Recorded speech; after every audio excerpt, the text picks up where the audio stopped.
Hello, everyone. Welcome back to the Burning Rubber Podcast. I'm Jake Scarborough, joined by my co-host Matthew Stotts and Fidel Fabian. How you guys doing today? Pretty good. Making it was a good day. Well, we've got quite a bit to talk about this week. Obviously, NASCAR at Loudon is the first thing to get things going. So, with the Xfinity race, Matthew, would you like to start us off on that? Oh, there goes his phone. Oh boy. Will my camera work like this? With the shoe? Yeah, sure, why not? Oh, and he's frozen. Oh no! Oh, now he's back. Okay, now he's back. What'd you do? Oh my god! Oh my god, my laptop. Oh my god. What? Well, my MacBook's broke. What did you do? He When spilled. it fell? He spilled Pepsi. No, He spilled Pepsi when my down. phone fell, it hit the screen pretty good, and I guess it It cracked? it didn't crack, but it does this. Do it. It's red. Oh, was I just having too much pressure on it? Was it because I had too much pressure on it? Oh, it's good now. Okay, it's meant to be red. Aye, now, aye, aye. Oh, We'll talk about technical difficulties on here. well, okay. Am I good now? Is this Yeah, good? you're fine. You're fine. Yeah, go. you're fine. Oh man, bro, Xfinity at Loudon, man, it was one of my favorite races. Honestly, I thought the racing was pretty good as a whole. Other than the stacked up restart, it was a great race. Hectic, couple restarts there near the end, but John Hunter brought it home, baby. So, but for real though, bias aside, the race was kind of good. Fabian. Yeah, the race was a bit heartbreaking for Justin Allgaier after winning stage one. I think he got a penalty on pit road, but I can't be sure on what happened to him. And then on the following restart, he just caught up in the stack up and basically ended his day. Other than that, the racing was pretty good. Again, congratulations to John Hunter Nemechek on the win in New Hampshire, and let's see how far this momentum can happen for the 20 team. All right, and then obviously I didn't. Or I don't even remember if I watched the Xfinity race. I'm gonna be honest with you guys. Probably didn't. Yeah, I probably didn't. I probably slept through it because I have a terrible sleep schedule. Nevertheless, the Cup Series race the following day, or no, it wasn't the following day. It got rained out. I forgot about that. We saw Martin Truex Jr. take the win, so obviously he's got a golden horseshoe up his behind when it comes to Monday races. And NASCAR announced him as their best driver statistically since 2016 following that. So, I don't know. Aside from that, the race itself, in my opinion, wasn't that bad. I don't know about you guys. I tell you, man, the race was great. I think this is probably one of their better New Hampshire races I think I've seen in the past. I'll be honest. Boo-boo races in the past, honestly, they haven't been good. I don't think they made any adjustments to the short track package either, which is kind of interesting. Yeah, Martin Truex, bro. Talk about knowing how to win on Mondays, bro. Man, he's one of them dudes that he doesn't look at Mondays as sad ones. They're good Mondays no matter what. I am curious on why NASCAR. I mean, I feel like they called it a bit soon. I mean, granted, it did eventually look like the weather eventually did rain the entire thing out for that day. But I was just curious, if they should, probably look into bringing up their start times. I'm just throwing that out there to bring it. Well, we used to have it at 1 p.m. That used to be like the main times or something, right? Eastern back in we say 2015, 2016. Would that be a good estimate? I don't know what year we last ran normal times at 1 p.m. Eastern, but just wanted to get that out the way because that annoys me a little bit having all these Monday races. But yeah, Martin Truex winning. Man, he's on a streak, bro. I'll tell you, he's on a streak. Regardless if it's on a Monday or a Sunday. He knows how to bring it home to win. The Toyotas, in my opinion, looked amazing. A lot, like all the Toyotas. I mean, we saw 2311 get up there. Reddick got a top 10, I believe. I think Bubba was there, 10th or 11th or somewhere right around there. But he was running pretty good all race after making that pit stop, I believe, in stage 2 for 4 tires or something like that. So, I feel like the short track package, this really favors the Toyotas very well. And it's really starting to come along for not just the Joe Gibbs Toyotas, but now for the 2311 cars. So I like the race, though. One of the better ones, like I said. So, yeah. Yeah, New Hampshire this past weekend was one of the better short track races with the next gen car. Ever since the debut of the next gen car, has just been doom and gloom at short tracks, especially at level ones like Martinsville and Bristol. But New Hampshire was a bit surprised and started to become more of a underrated racetrack throughout the years, especially showcasing that this past weekend. Truex was just the class of the field. He showed strong speed during practice, during qualifying, and of course during the race, getting the win. A bit surprising for Almirola, he also had some speed, but smoke alarm. Unfortunately, a loose tire ended up costing him the day and basically just ruining his entire day, which could have been possibly maybe a top 5, a top 3 for the number 10 team, but it sucks to suck. But all I can say is that 8 out of 10 race, in my opinion. It was pretty good. Well, I'm going to have to kind of agree, from the Cup race, what I saw of it, because I basically only watched Stage 3. But that was probably the best Loudon race I've seen in a long time. Obviously, yeah, I find it weird that they didn't make an adjustment to a short track package. They were doing it, yesterday or something? They were supposed to, but it got moved to the Richmond one because of the weather. Well, either way, to not make adjustments to the package and it show a strong race, and especially for a Truex win nonetheless, because there's the whole running joke that Truex wins very boring races. So it seems like he won a entertaining one at the very least. So, I'm going to have to agree with Fabian's rating on that. It's probably an 8 out of 10. It wasn't the best Loudon race of all time, but it was surely one of the best we've seen in recent memory. Moving forward, we had the IndyCar race at the streets of Toronto. I feel like that's something Stotts, as a Rahal fan, is going to want to forget, but also maybe a little happy about in the same time. It's bittersweet, the qualifying, awful. I don't know what happened in qualifying. I didn't watch. I don't know. Did weather have something to play or what? There was rain in qualifying. Okay, so did he wreck? I don't know if he got damaged or something like that. I know he wrecked. Or he spun, something like that. He came from 27th. First of all, the first lap. Let's talk about that for a second. That first lap was crazy. I kind of saw it before it happened. I could see it happening. I think they were 3 wide or something. And I saw it going into the turn, and I knew right away there's going to be a wreck.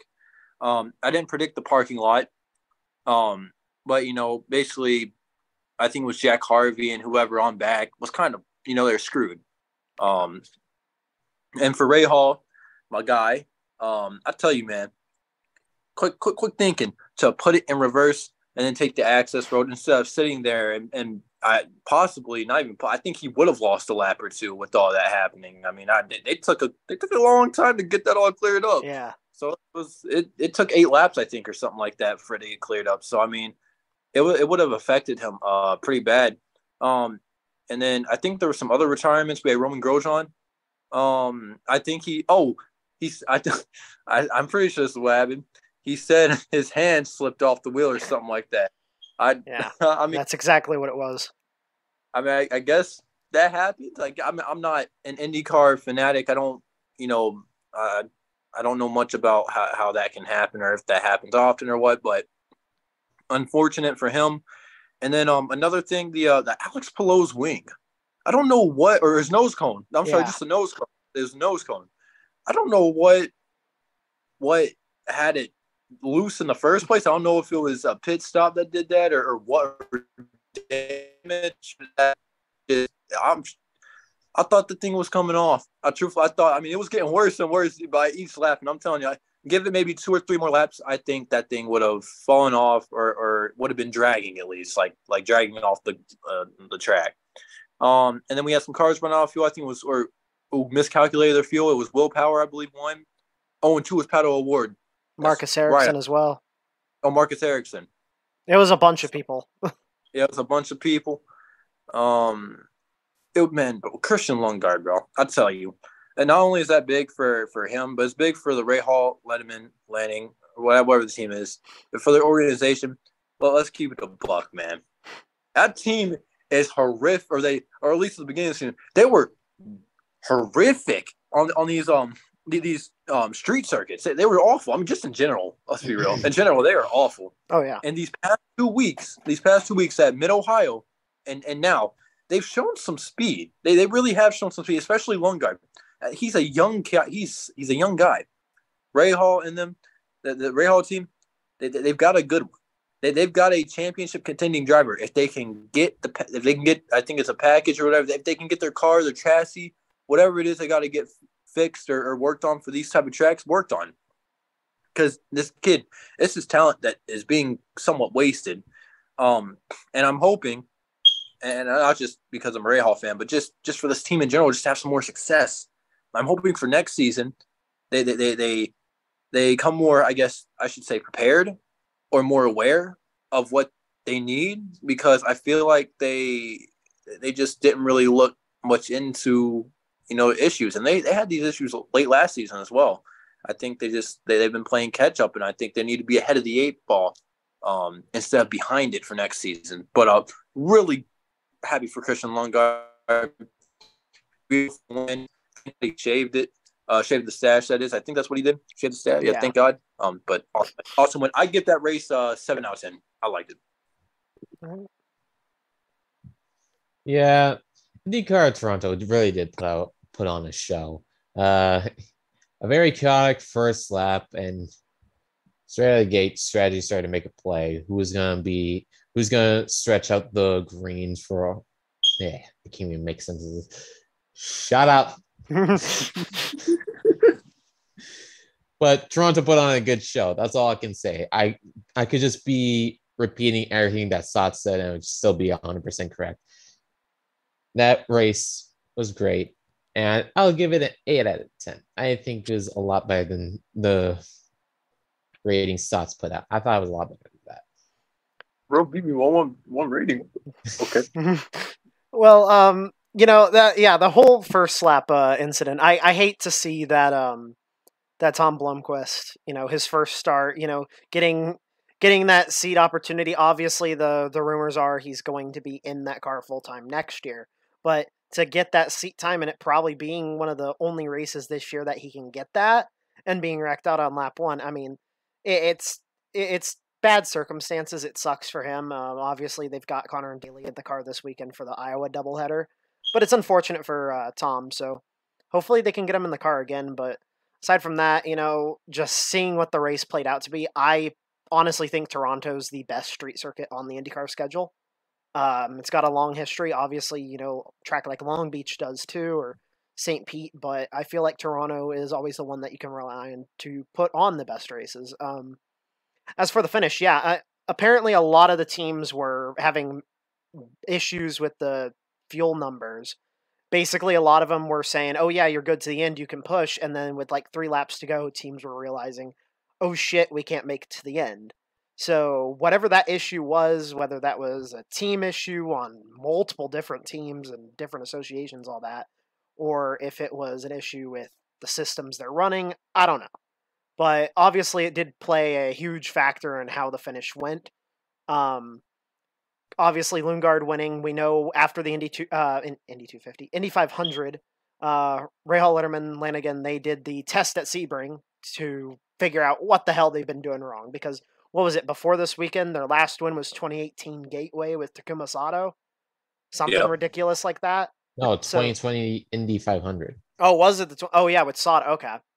So it's still Sato. Yeah, it's been a minute. So, when you've got someone like Ray Hall who's been on the team for years and, he's just hanging out, one race he does good. Like we saw Mid-Ohio, he had a ton of speed and it just didn't follow through. We've seen Harvey, he has these couple good races and then aside from that, just kind of falls off. So to see Lundgaard win and then his teammates just be towards the rear, it really makes you question, okay, is he outperforming the equipment he's in? Or is the team still having a lot of issues in just different cars? So, it's really hard to tell. But aside from that, it's cool to see him get his first win. Obviously, It was deserved. It's been a long time coming. We've seen him have speed at multiple tracks, and just something happened to cost him something. Obviously, the Indy Road Course is one of his best tracks, it seems, just from his results there. Aside from that, though, I'd have to say the race was an 8 out of 10. I enjoyed it thoroughly. But, and to touch on the Alex Palou situation, I'm surprised they didn't give him a penalty for that. Considering IndyCar kind of throws penalties for loose parts like that, especially the wings. So, Matthew's going. Well, there you go. Give me a second. It was on text. I got 6. Oh, okay. Well, but yeah, with Palou, I'm surprised he didn't get a penalty for, the loose debris, because normally IndyCar wants to stay safe about it. So maybe they were kind of just like, okay, well, if it hangs on, then we're going to keep it. But if it flies off, we're going to penalize him. So I'm not sure what they were doing there, but just a little bit of inconsistency considering they're known for throwing or not cautions, but black flags for that.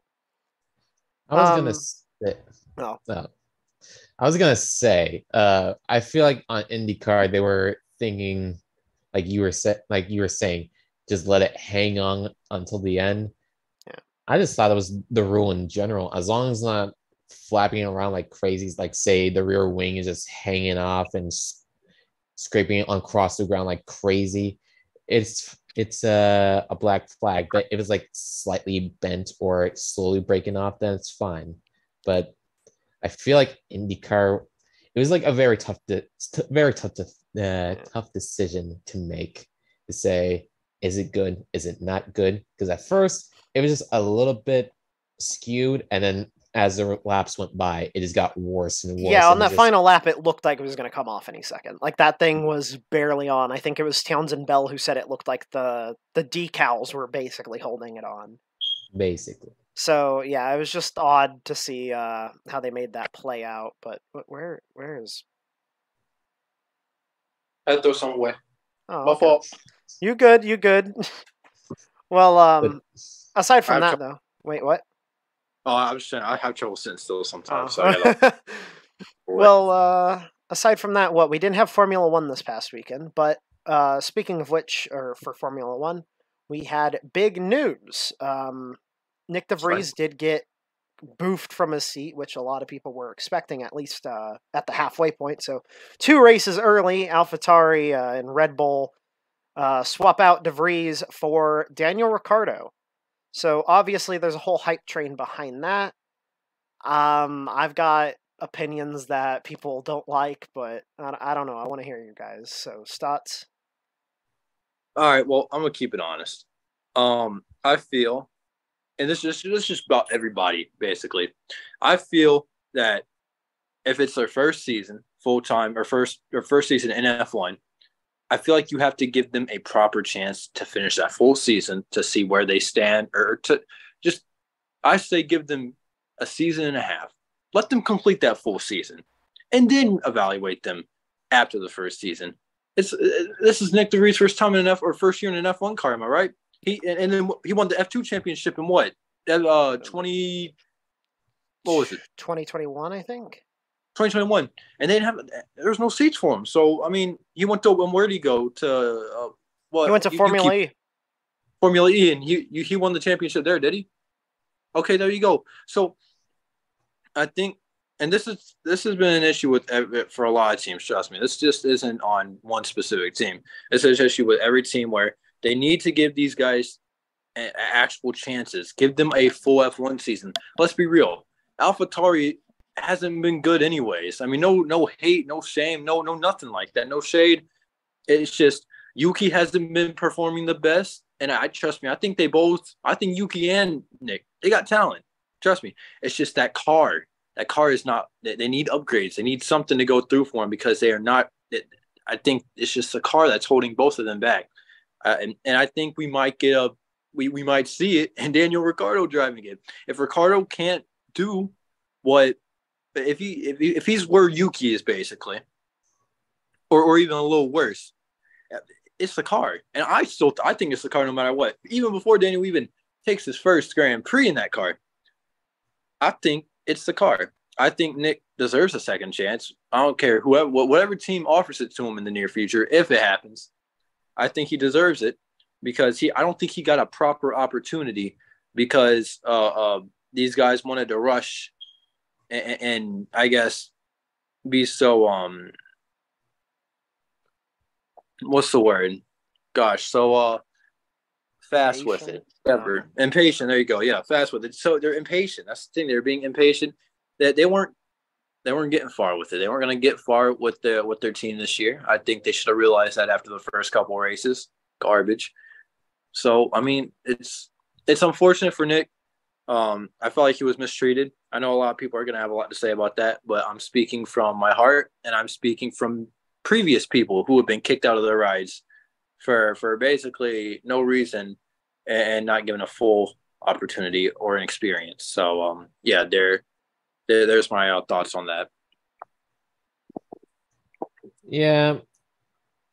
To touch on Nick DeFries and his booting, it's nothing new with Red Bull, but I feel like it shouldn't be something that should happen because I feel like new F1 drivers today, they don't have as much time in the car than F1 drivers did about 20 to 30 years ago. Jacques Villeneuve had about 6 months of testing before he got into Formula One. Drivers nowadays, they get about 3 days of testing before the Formula One season starts. And I feel like if they gave Nick DeFries some more testing time before the season started and maybe just let the season go out, and if halfway next season he still wasn't performing, then boot him. I feel it would have been a bit more logical than giving him 10 races to perform in a car that wasn't performing well at the start. And it's his first time in an F1 to add on to that. And obviously, he's not going to perform as well.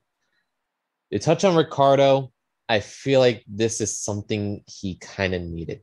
Everyone now remembers Ricardo throughout Renault years and the McLaren years. The Renault years, running mid-pack, maybe get that podium once in a while.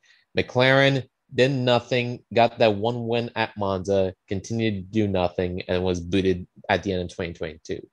What I want to remember Ricardo is those 7 wins starting at the 2014 Canadian Grand Prix, putting on a dominating performance with Red Bull and having a great success with Red Bull up until 2018, where a bit of a misconception was that he was being left behind with Verstappen, but it was just Verstappen obviously outperforming the car. Now Ricardo's back with Red Bull, and I feel like this can be a turning point in his career where he can possibly go back to, I want to say this year, to his winning days, but maybe 2 to 3 years down the line, if he's still with Red Bull, to go back to his earlier years. But that's all I got. Well, my whole opinion on the situation, and I'm going to sound incredibly biased because I'm a Perez fan, I'm a De Vries fan. Obviously, this is a whole Red Bull situation, so I'm kind of on the edge of my seat, praying both my drivers don't get replaced. One of them already has, but truthfully, looking at the situation, I don't think it's fair that Red Bull and AlphaTauri can look at De Vries and say, oh, well, he's not putting up the same results as Tsunoda. He's not performing. He needs to get out of here. I don't think that's fair because Tsunoda's been in the series for multiple years now. He's obviously outperforming the car. There's no doubt about it. He is outperforming the car. But to take a guy who's been racing something totally different for the past 2 years, basically, and throwing him into a new whole driver system and car and all that, it's gonna be a total different environment. And I hate to see that he doesn't even get half a season, but you had guys like Nicholas Latifi and Mick Schumacher who honestly didn't do anything. And they had their reasons for being in the sport. Latifi was there because of money. Schumacher, I feel like he was mostly there because of his name. Sure, they both have talent, but they didn't have the talent to be on the grid in F1 in the years that they raced. So I don't think it's fair that they get to stick around for multiple years, but De Vries doesn't even get half a season because he's performing where the car is. And there's no doubting that. I do feel like Ricardo getting into the car, though, is odd. I do think that, he could perform similar to how Sonoda's performing, but I don't think it will be much better than what they want. And I feel like a huge part of this is because they're trying to get a fire lit under Perez's ass. Now you've got the guy that everyone's saying is going to replace you in a car. They're getting him ready for next year. So now maybe that will light a fire under Perez's ass and gets him ready for the rest of the year, and maybe gives Verstappen a chance to fight for the title this year. Who knows? Or let alone just show that Perez, deserves that seat, because now this year, after his qualifying performances and some of his race results, people are doubting him. People are saying he shouldn't be in that Red Bull seat, which I do find kind of odd considering, Verstappen's at the top of his game. Verstappen's looking like how Hamilton has for how many years now?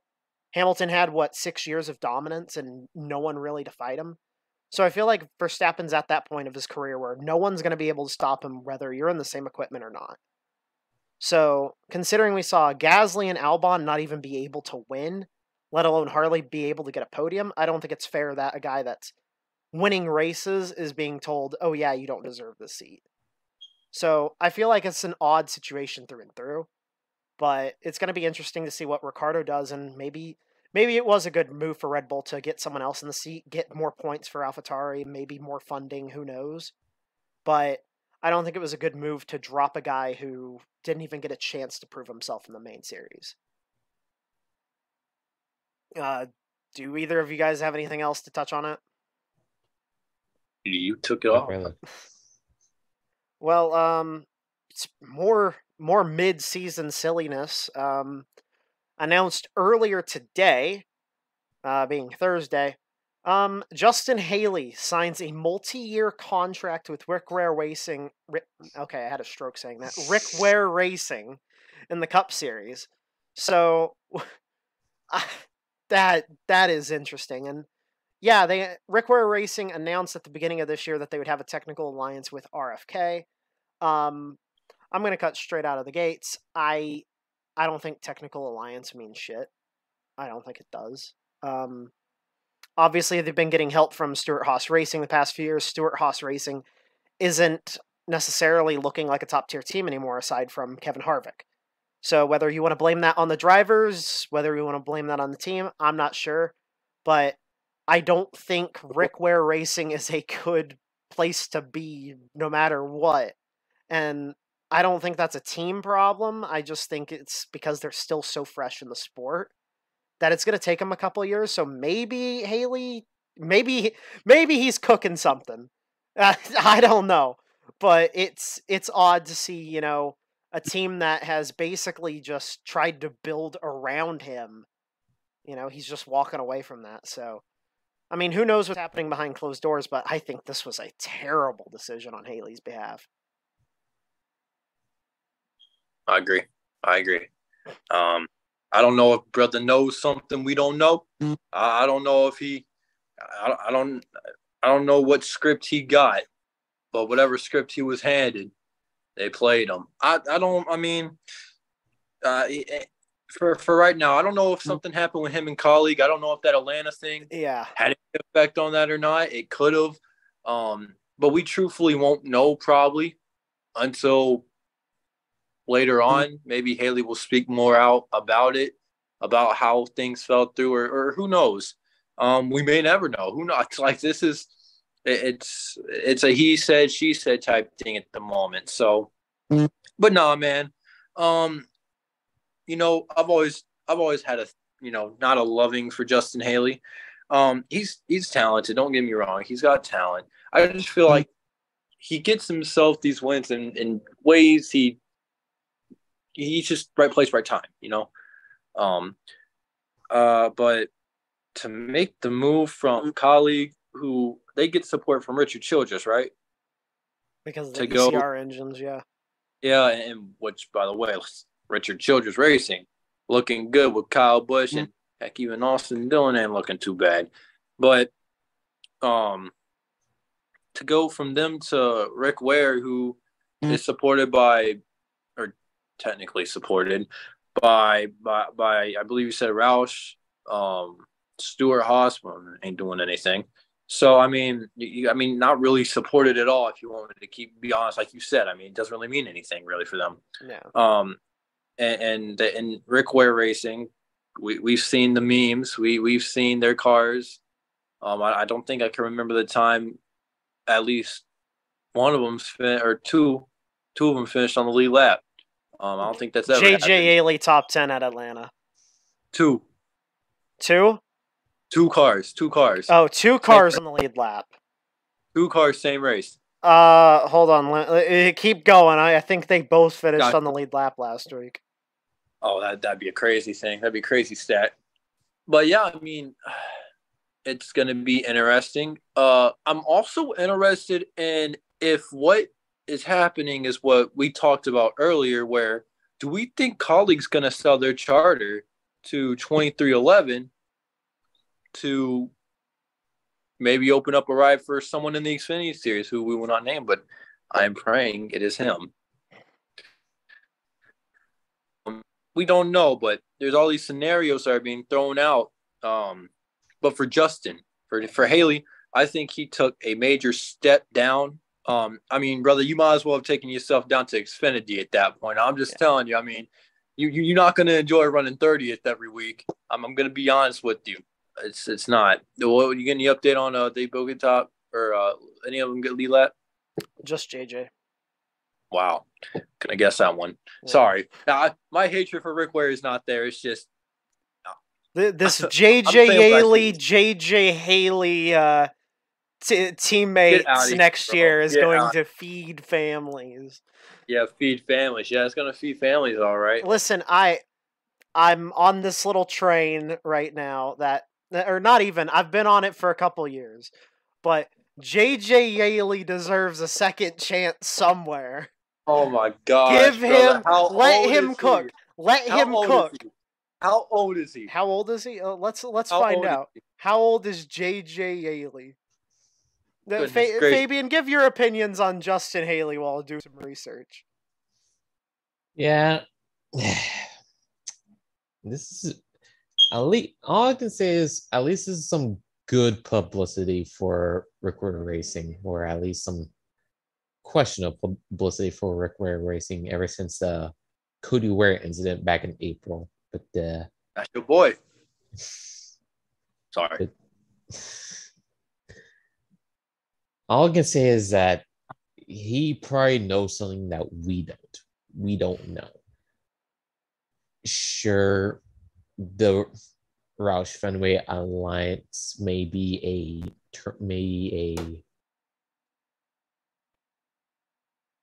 point for Haley moving over to that team, but Roush right now, like, they're building, but they're still not there. They're still not contending for wins week in, week out.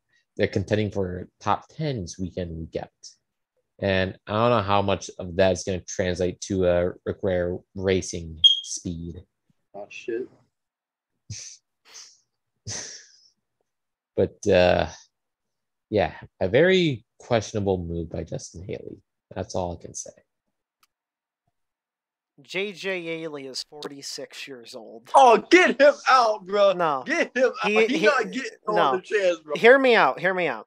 I'm not saying put him in a top tier ride like Roush or, Joe Gibb. Give him like the 47 car. He already outperforms Rick Ware equipment.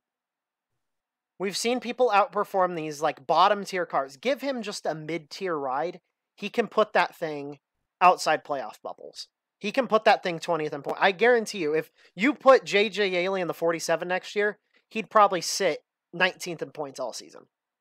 Or he could just pull a Matt Crafton type thing, go to the Truck Series, have some fun there. Why do that? Why do that? This man has been sitting in the Cup Series damn near his entire career. Sure, he makes his he's been part-time in both Xfinity and Cup. But even then, give him a part-time Xfinity or full-time Xfinity ride in some mid-team. Give him the 48. He could. I was just gonna say give him the 48. Just gonna say. Hell, he deserves a second chance somewhere. It doesn't need to be a top-tier team, but give him a full-time ride in a car that isn't going to finish dog shit last each week. So, I don't know. Anyway, that's my little rant on JJ Haley. Aside from that, we had another little silly thing added for this season. Our Chicago Street Course winner, Shane Van Gisbergen. He is racing the Indy Road Course. So that's going to be a lot of names in the Indy Road Course making their debut or just one-off. So a lot of road ringers, to say the least. So it will be interesting to see. But I don't know. Do you guys have anything to put on that? I got a small thought, just very small, quick one. I like it. Trust me, don't get me wrong. I love seeing SVJ or SVG. Is that whatever? SVG. That dude, SVG. I like seeing him back in the car. Don't get me wrong. But I would like to see other drivers take on these challenges on these road courses. I know, he won. Kobayashi. There's another V8 driver in there. Well, yeah, but like another one in the 91. Like okay. They had Raikkonen at Coda, right? They had Raikkonen at Watkins Glen last year and Coda this year. Yeah, so maybe it can get some. Maybe it could be hard. It could be hard. So maybe that's why they went with SVG again. Yeah. But look, maybe like venture around. Reach out to some IndyCar drivers. Let's say IndyCar has an off weekend. Well, that's the doubleheader weekend. Okay. So yeah. This one, this is understandable then. But who else? F1 race. That's just anybody. Anybody that can drive a race car. Well, I do feel okay. Look, they gave Kimi two rides. This is now going to be Shane's second seat. That's fair. So they've only had two separate drivers. They both got 2 starts each. And why wouldn't you give the guy who just stole the show in his first time in the series, give him another opportunity?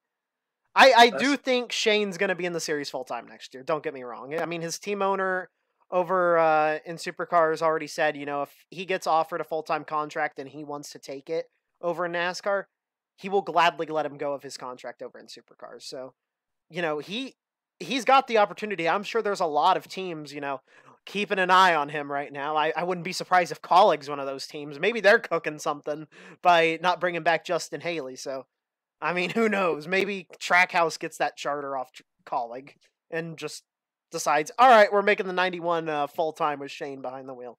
Who knows? Yeah, I got you. That's smart on Colleague's part. If that's how they play that out. Smart. Yeah, seeing Shane Van Gisbergen just return in general, it's pretty good for him and pretty good for the sport. I remember throughout the entire time, I think during Atlanta, or it was I don't remember which one, but it was a race right after Chicago. Yeah, it was definitely Atlanta. They were just showing the calls from like different countries in different languages, and I was like, man, people all over the world saw that race, and it left off a pretty good impression for just NASCAR fans. And I'm wondering how it left an impression for other fans from different countries seeing that guy win the race. And I'm also glad to see that Brody Kostecki is going to be at Indianapolis too, because I saw Shane Van Gisbergen and Brody Kostecki battle, and it was insane. I never seen bump drafting at a road course before in supercars, and that was something to see. It was amazing. Seeing also Kamui Kobayashi and Jensen Button in that race, it's the entire world is just coming over to NASCAR, and it's a good feeling. I can't lie. But yeah, that's all I can say about it. All right. Well, is there anything else I'm missing before race predictions for this week?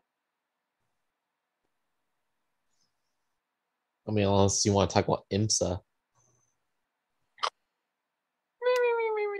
Was it Lime Rock Park? No, they went to Canadian Tire.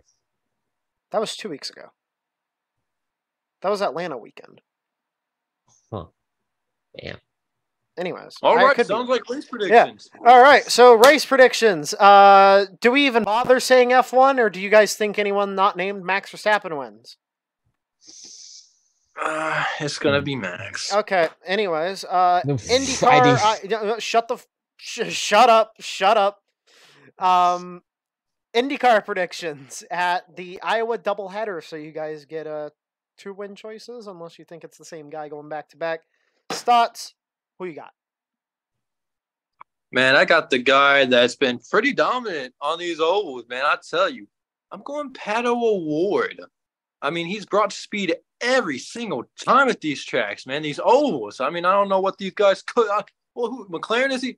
What is McLaren cooking? They gosh, F1 team need to take notes. But for real, yeah, Pato O'Ward. I think he wins the first race. But then I got a Penske driver winning the second race. I got Joseph Newgarden taking home. I think he's been pretty good at Iowa in the past. Yeah. And that's mainly why I'm going with him, because he has very good history here at Iowa. And I think he's going to bring that success back here and win the second race. I agree with Stotts on the first race. I do believe Pato O'Ward will win the first Iowa race. But I feel like McLaren's going to go further and go back to back. But not with Pato. I feel like Alexander Rossi will win the second Iowa race. That look, that's the look he gives me when I make bad picks. Kind of soft. Well, you know, I so have to agree with Stotts. I want to say Newgarden because Newgarden is so damn dominant when we come to Iowa each year. But obviously you've got some other faces that are in the field that have a good reputation at these short tracks, let alone Iowa. I think Ryan Hunter-Reay has a good race because people are hyping him the hell up, but I don't think he wins. That's a trick. So Newgarden wins one of the races. The second race, David Malukas, I think, can win. That's a good. I like that. That's a sleeper pick right there. I like that pick. I like. He's impressed me. And Gateway last year, he showed he's good on these short tracks. So now that we're back on one, I feel like he's going to figure something out for Iowa and, you know, get the ball going. And, you know, he needs to get a win soon because obviously there's a lot of theories going around that he could replace someone over at Chip Ganassi. Obviously, I think it was Alex Palou because he's supposed to go to McLaren and all that. So there's theories he goes to Ganassi, but I feel like him going to Ganassi without a win won't be justified. He needs to do something that shows, you know, he properly deserves it. Because right now he's really got a whole lot of nothing besides that one podium last year. Yeah. As for NASCAR, though, we've got all 3 series at Pocono. Oh, because you're going. That's right. Fidel is going. That's right. Yeah. Get a good picture. Get a picture when John Hunter wins. Yeah. All right. Stotts, who are your 3 picks? Oh man, for the trucks. Ooh, gosh, man. There's quite the names we can throw out there. I know one name who's in there. Shut the hell up. I know with Hello. Oh, is there someone I'm missing? I don't know. No, just keep on going. It's Kyle Busch. That's who he's referring to. Oh Lord, he ain't winning. What's crazy? I think the trucks at Pocono, it's like a draft race or draft track every year, isn't there? Or something like that. Something like that, yeah. So I mean, you can throw some names in there. So I'm gonna throw me a name in there. I'm going to go with. I'm not gonna say that actually. I'd be smart. Say it. I'm not saying him. Just say I make the off the wall picks. You got to do one at some point. Damn it! Give me Chase Purdy. Honestly, I can't say it's a bad pick. I can't. He's gonna cook at some point. One of these days, give him a couple more races. He's gonna do something. I really hate I hate for talking so bad. Yeah, all year long you have been talking shit about him, and then at each episode you seem to say, you know what? He's proven me wrong a little bit. Now you're picking him for a win. Oh, he's impressed me. You've had a change of heart, Matthew. Oh, well, not for Jack Wood. He's still dog shit. Listen. Chase Purdy has changed my heart for him. Yeah. But not Mr. Wood. Morning Wood need to stay down. Wood. Oh boy. He not meant for at least Kyle Busch Motorsports, but not. Yeah, I think Chase Purdy is going to beat out the boss man. All right. And he's not going to do something else to the boss man, is he? Nah, he won't wreck him. Not yet. No, not that. No. Oh. F him? What are we talking about? What are we talking about, man? Oh my god! You said he was What was gonna beat. He was gonna beat the boss man. You add one more word to that. You're talking about morning wood. Come on, don't be a brick wall right here. Don't be a brick wall. Me. I'm sorry. It's this family. Like, what am I doing? All right. Well, Fabian. You already know my pick for trucks. All right, let's just move on. Bro. We ain't got Kyle Busch, yada yada yada. The most winningest driver Yeah, in the shut truck the series. fuck up. Anyways, airline receipt. I wouldn't. Fabian, not you're not even receding. half the age of your favorite driver, and your hairline's worse than his. It's not receding. It just have a huge forehead. Right, you got Stephen A. Move on. Stephen A, but less drugs. Anyways. Oh no, this is very, very bad. I'm gonna have to say Austin Hill for the truck race. He's in the field. I hate to say that, but I think he's gonna win. He's in the Spire truck, so it's an oddball, but we're going for it. Xfinity race, Stotts, I feel like you're just going to say JHN going 3 in a row. JHN, baby. Yeah. When he get hot, he hard to stop. Shoot. I'm on that train. Go John Hunter, bro. John Hunter makes it 3 in a row, and he wipes the field. Sammy Smith with a close second. How sweet of you. Fabian. I don't know what you're going to say. What's gonna say? Stotts, you're gonna hate my pick. Oh, yeah, bro's gonna say Ty Dillon. No, I'm gonna say Daniel Suarez in the 10 car. Yeah. Okay. Terrible pick because it's gonna be Chase Elliott in the 17. Oh my God! Yeah, it's gonna be Chase Elliott. He can't win in Cup this year, but he's surely gonna win in Xfinity. Get your hopes up, baby. Cup race though, Stotts. Oh, what is going on here? Where have you taken us? Is he in the bathroom again? Oh no, he's still in the same room. Unless you want me to. No. Okay. Oh, Cup picks. Cup. Who do I even like for, man? I don't care really.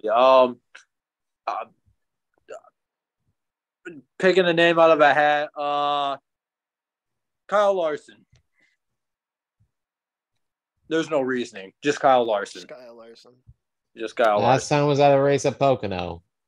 A dramatic event Kyle turned Larson out in ate turn shit 3. in turn 3. So, are you sure you want to keep that pick, Stotts? Because every race I've been to, Larson does not have the best of luck.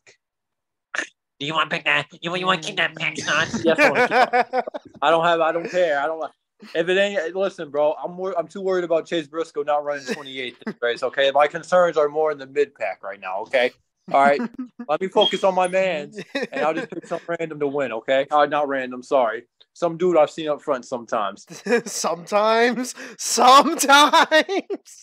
Well, listen. Who failed you? Who'd you pick? I didn't even hear. Did he pick? No, you're the first pick. So Fabian.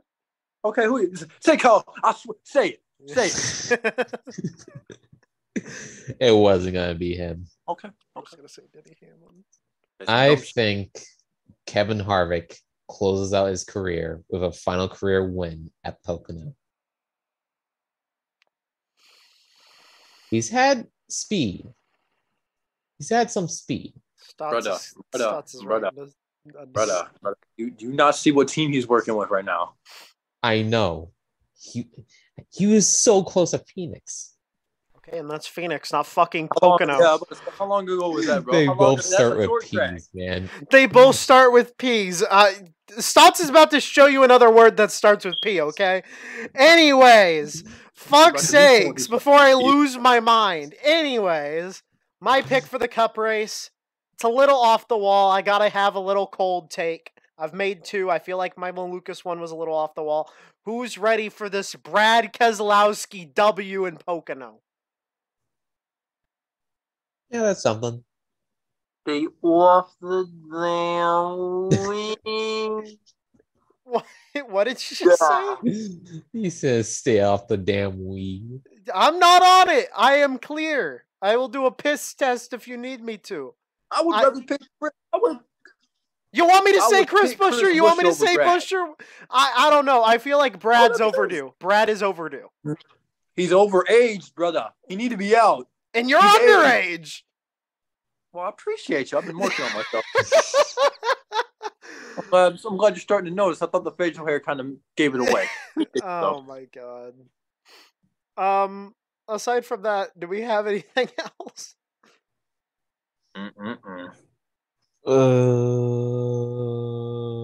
Don't arm down. Ain't no trying to smell your non-deodorant smelling armpits. All right. Well, I think that's everything. I think that's everything. Wow. That shit, dog. Nevertheless, thank you all for tuning into this week's episode of the Burning River Podcast. Join us Monday night at 9:20 p.m. Eastern for the Adrenaline World Championship race at Britain. So that will be commentated by Travis Van Oostendorp, who's done the past 2 races.